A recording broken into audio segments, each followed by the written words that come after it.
അളിയന്മാരെ welcome to Anees solo blogs. അപ്പോൾ അങ്ങനെ കുറച്ച് നാളിന് ശേഷം തിരക്കൊക്കെ കഴിഞ്ഞ് ഫ്രീ ആയി.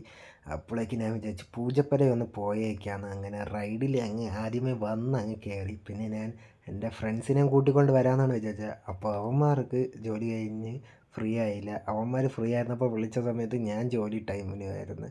പിന്നെ ഞാൻ എന്തായാലും വന്നതല്ലേ, നാളെ തൊട്ട് ഇനി ഷൂട്ടുണ്ട്. അപ്പോൾ ഞാൻ വിചാരിച്ചാൽ റൈഡിൽ കയറിയിട്ട് പോവാം. ഈ വർഷത്തെ റൈഡ് മുടക്കണ്ടെന്ന് കരുതി കയറിയപ്പോഴാണ് ഒരു ട്വിസ്റ്റ് ഉണ്ടായത്. വേറൊന്നുമല്ല, ഈ സാധനങ്ങളിലൊക്കെ ഉള്ളൊരു പ്രശ്നമുണ്ട്. അത് ഞാൻ എന്താണെന്ന് വഴിയെ പറഞ്ഞു തരുന്നതായിരിക്കും ബെറ്റർ. അത് കാണിക്കുകയും ചെയ്യാമല്ലോ. അപ്പോൾ ഞാൻ വന്ന എൻ്റെ സെക്ഷനിൽ തന്നെ ആദ്യമേ ഞാൻ ചാടി വലിഞ്ഞ് കയറിയിട്ടുണ്ട്. പിന്നെ ഞാൻ വിചാരിച്ചു ഒറ്റയ്ക്ക് വീഡിയോസൊക്കെ എടുത്ത് എൻജോയ് ചെയ്യാമെന്ന്. അപ്പോൾ 2 പയ്യന്മാർ വന്നു. പിന്നെ പയ്യന്മാരുടെ കൂടെ ഞാൻ എൻജോയ്മെൻ്റായി. ആദ്യമൊന്നും പയ്യന്മാരായിട്ട് കമ്പനിയൊന്നും ഇല്ലായിരുന്നു. പിന്നെ അവസാനം പയ്യന്മാരായിട്ട് കട്ടക്ക വൈബായിരുന്നു അതിൻ്റെ അകത്തിരുന്ന്. പിന്നെ ഞാൻ വ്യൂസൊക്കെ മൊബൈലിൽ പകർത്താനും ഒക്കെയുള്ളൊരു സെറ്റപ്പിലായിരുന്നു.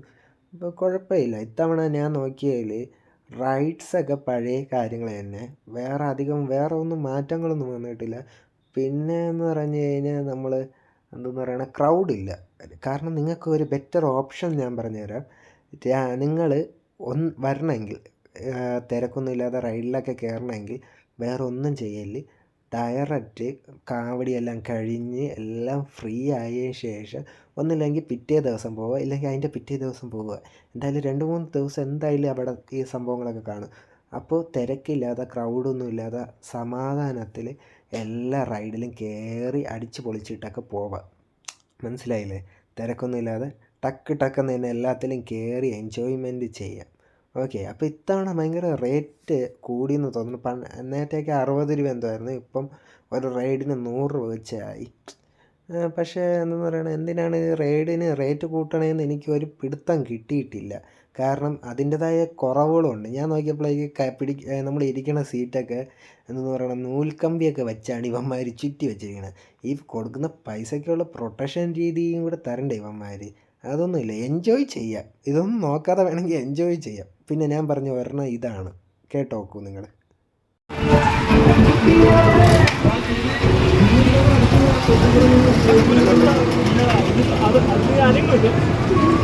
പിന്നെ അളിയന്മാരെ അവിടുന്ന് ഇതേ സാധനത്തിൽ നിന്ന് ഇറങ്ങിയ ശേഷം നേരെ പോയത് ഗോസ്റ്റ് ഹൗസിലായിരുന്നു. പക്ഷേ അവിടെയും പഠിപ്പിക്കാൻ വേണ്ടി എന്നെ തന്നെ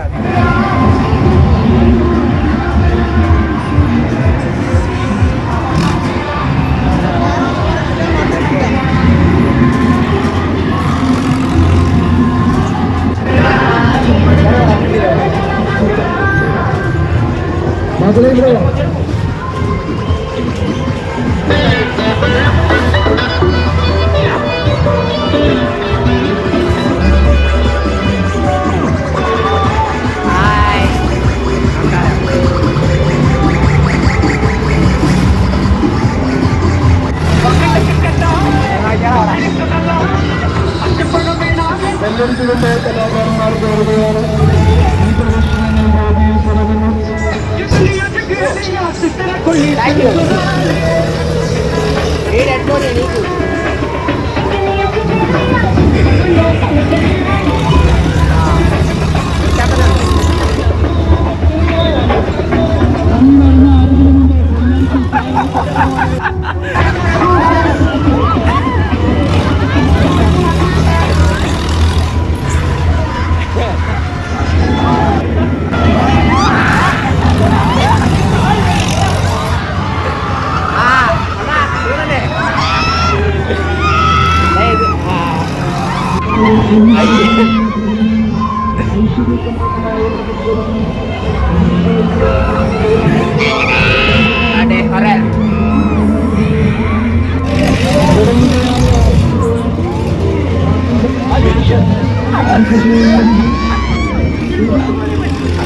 ഹലോ അളിയന്മാരെ.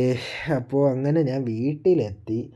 അപ്പോൾ ഞാൻ പറയാൻ വന്നത് വേറെ ഒന്നുമല്ല, ഗുഡ് ബൈ പറഞ്ഞിട്ട് കട്ട് ചെയ്യാമെന്നാണ് വിചാരിച്ചത്. അപ്പോൾ കുറച്ച് കാര്യങ്ങൾ പറയാം.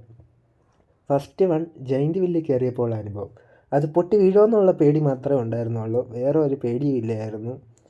റൈഡ് എൻജോയ് ചെയ്തോ എന്ന് ചോദിച്ചാൽ എൻജോയ് ചെയ്തു, പക്ഷേ ജീവനും വെച്ചിട്ട് എൻജോയ് ചെയ്തതാണ്.